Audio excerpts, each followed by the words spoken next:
down to the Taipans. Taipans are a good team.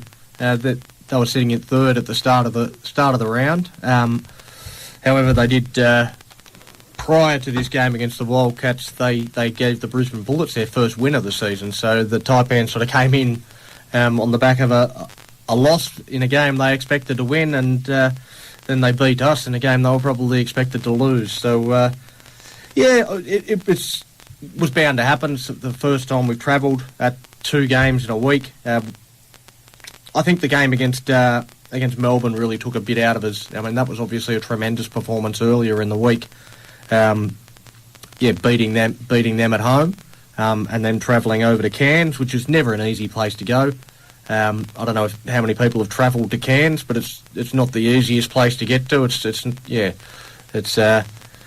takes a bit of stuffing around, and it's a difficult flight. But we're never really in the game. From the beginning, we're never really in the game. Cairns basically led from the outset. I suppose the promising thing, JP Tokato, one of the imports, he's struggled a little bit to find his feet, but he top scored with 17. Damien Martin with 6 rebounds, and Jared Kennedy got a run in this game. He was the leading assister with 4 assists. So good to see him getting a bit more game time, and building this sort of squad of really capable players. But I'm sure we'll bounce back this week. And a bit of injury concern over Brucey's favourite topic in Matty Knight. He came off with a suspected concussion. Looks like he's all clear, but obviously with the amount of concussions he's had, they had to be play it a bit easy with that one. Can you believe this guy at one point in time was actually looking to swap basketball to play AFL? He gets concussion by a stiff breeze. Yeah. And he's going to play a fifth. Basketball there is some contact, but it's basically a non-contact sport. And he picks up all these impact injuries. Is this the second or third concussion for this season so far, which has barely started? I know it's at least the second. It's at least the second. There might have been one in the pre-season. Maybe he was. I don't know. Yeah, he's got to be one of those players that's just. Yeah, he should not play AFL. Imagine he played rugby. Jesus, he'd be dead.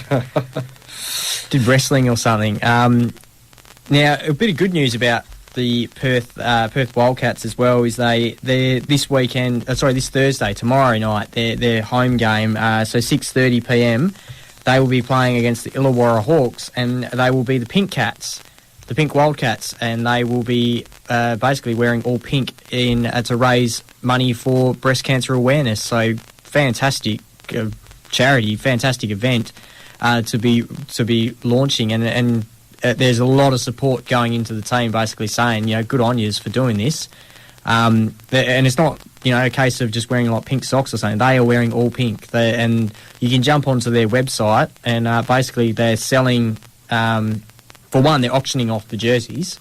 So the jerseys that the players will be wearing, you can buy. You can have a piece of history, as well as raising money towards the funds. And they'll sign their jersey at the end of the game.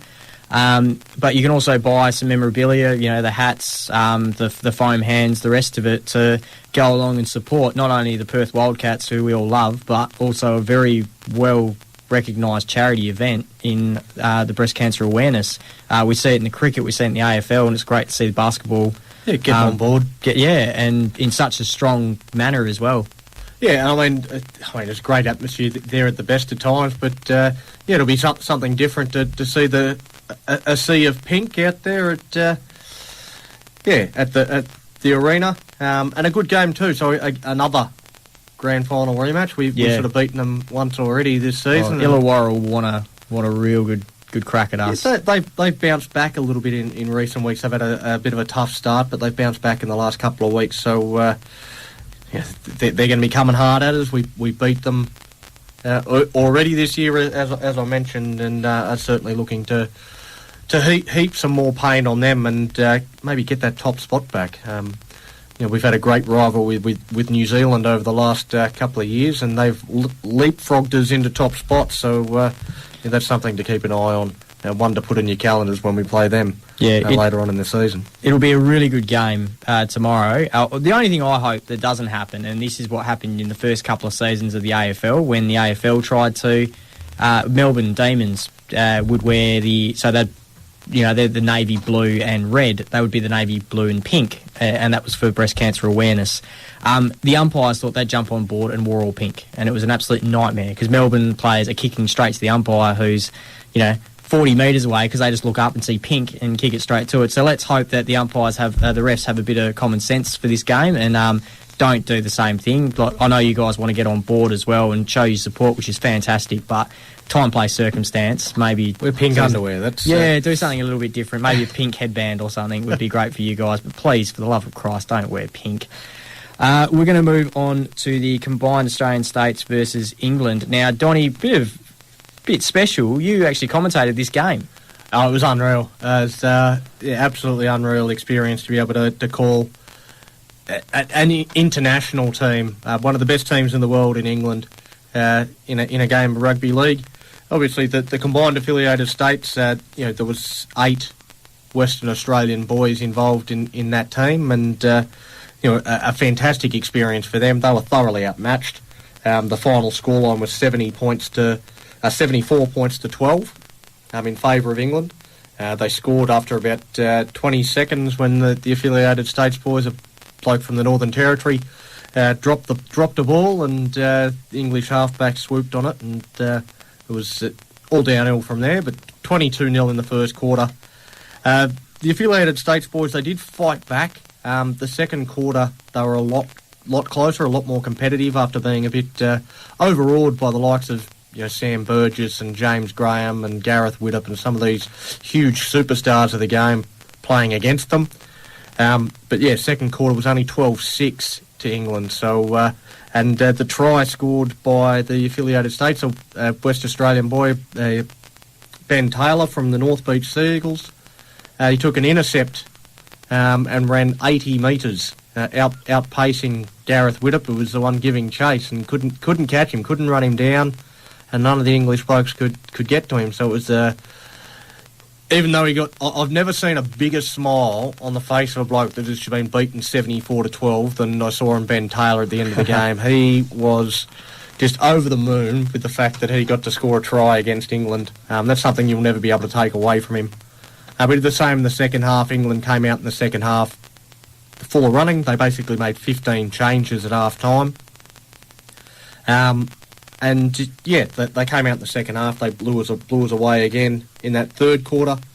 And then another length of the field try, this time to South Perth's Jordan Jacobs. So both tries scored by Western Australians. To be quite frank, the Western Australians really did stand out compared to the rest of them. There was some decent performances from guys like Paul Jennings from the Northern Territory and Damien Paler from Victoria, but generally speaking, the West Australians were the ones that stood out. Jordan Jacob, again, sort of 70-metre intercept try. He did a bit of a salute to the crowd as he was going in to score, which was fantastic. And again, when you're behind that far on the scoreboard, to be that happy about just scoring a try against these guys, it was really special.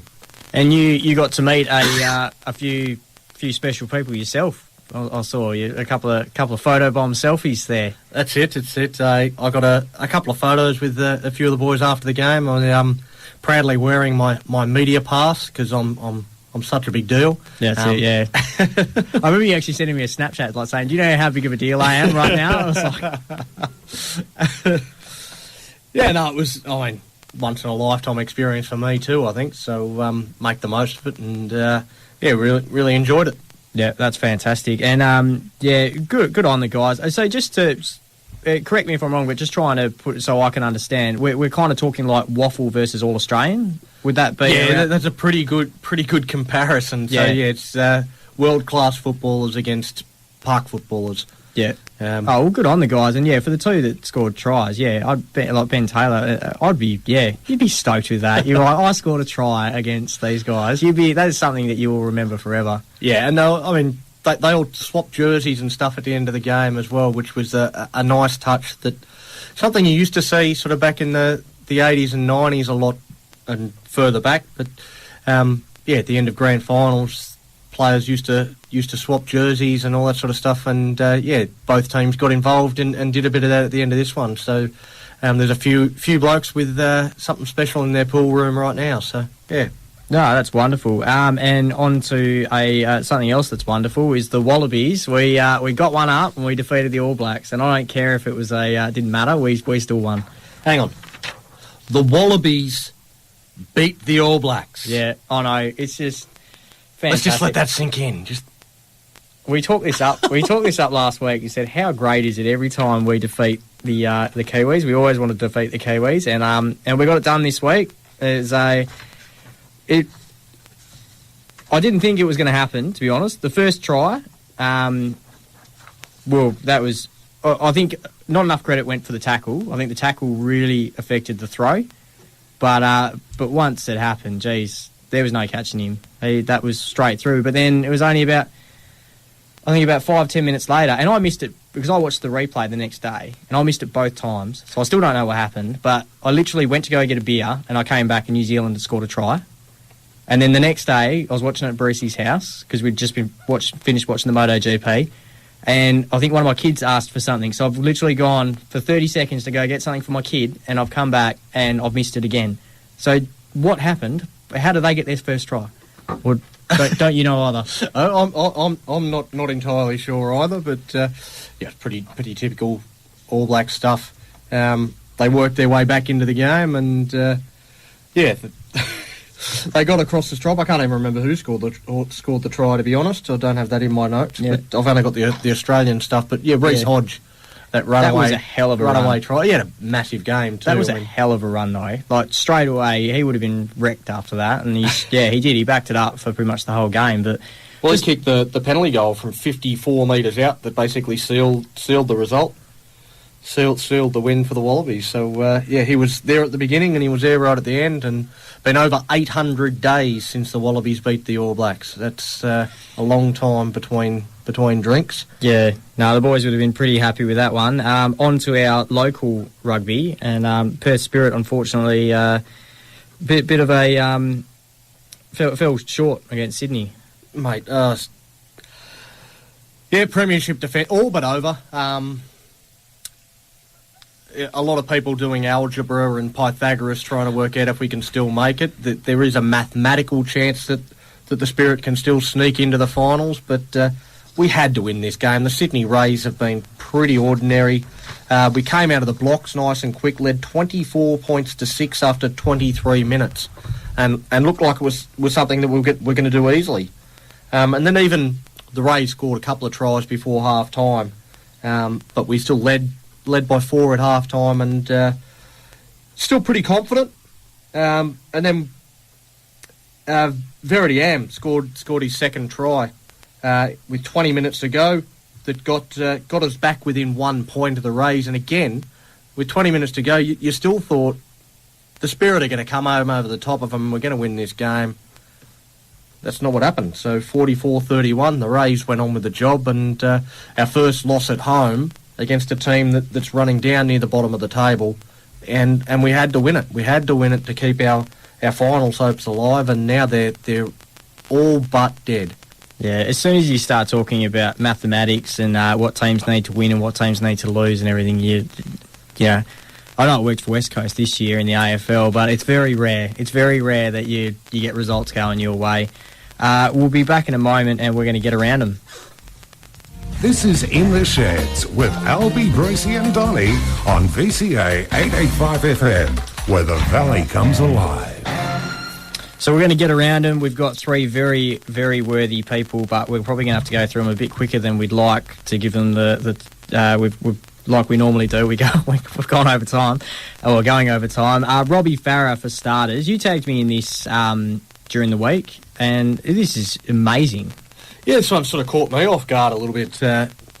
Robbie Farah. So I suppose the Rugby League World Cup's about to begin, and Lebanon are taking on who are they playing against? France. Lebanon taking on France in Canberra. And Robbie Farah, he's done done a little bit of a gesture, I suppose a massive gesture, paying out of his own pocket for 100 fans